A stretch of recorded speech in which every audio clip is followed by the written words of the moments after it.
testing more and more is being believed by some as the panacea in the fight against COVID-19. But a fundamental theorem called Bayes' theorem tells us that testing, even with a high degree of accuracy, is never perfect. What does that mean? Even when the accuracy rate of a test is 99%, there are always chances of errors. That is, a person can be declared positive for the coronavirus even when he is not infected, or being declared negative even if he is infected. Before we take an example, another concept to understand here is of prior probability or the Bayes rate. Prior probability is the best rational assessment of the probability of an outcome based on the pre-existing information before testing is performed. The reliability or accuracy of the test depends on the prior probability that someone being tested is infected. Let us understand it through an example. Say we choose a person to test. Now, the prior probability here would be the incidence of disease in the region. Let's assume it's at 1%. Let's now assume that the accuracy of the test is 99.9%. That is, 99.9% of the times the test will correctly diagnose whether a person being tested is infected or not. It would mean that only 1 in 1,000 corona positive person is marked as corona negative, that is not infected. Also assume we have a low false positive rate, that is only 1 in 1,000 corona negative is marked corona positive, that is infected. Now let's pick 1 lakh people for testing randomly.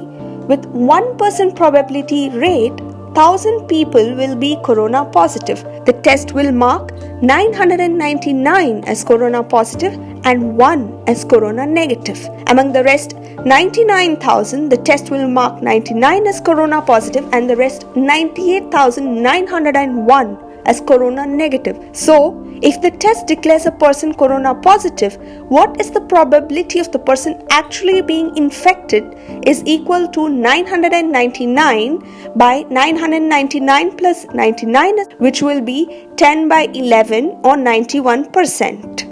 That means 1 in 10 people you find infected are actually not infected with coronavirus, and that is why the accuracy of the test is pretty high. Now take another example where the tests are done more carefully, that is only people with higher prior possibilities are tested. These would be people living in hotspots or those who have been in contact with an infected person or have a respiratory infection. This time assume the prior probability rate to be 10%. So, in a sample of 1 lakh people, 10,000 will be corona positive. Test marks 9,990 as corona positive and 10 as corona negative among infected people. For the rest of the sample population, that is 90,000 which are not infected, the test marks 90 as corona positive and 89,910 as corona negative.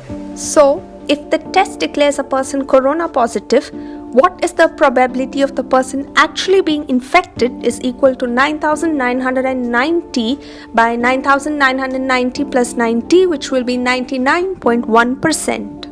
It is clear that in cases where the prior probability rate is high, the likelihood of having an infected person tested positive increases. The graph here shows the probability of having coronavirus conditional on testing positive as a function of the prior probability of having the disease. The accuracy is highly sensitive to the prior probability of a person carrying the infection. Now, assuming the test is not accurate and it is wrong once every 100 times or shows 99% accuracy, let's also assume a 1% false positive rate as well. The curve in this scenario looks very different from the previous scenario. As of now, accuracy of the test for COVID-19 is not known. In such a scenario, the next best thing is to test when the prior probability is already high, which is in the following cases. A. People who have traveled abroad.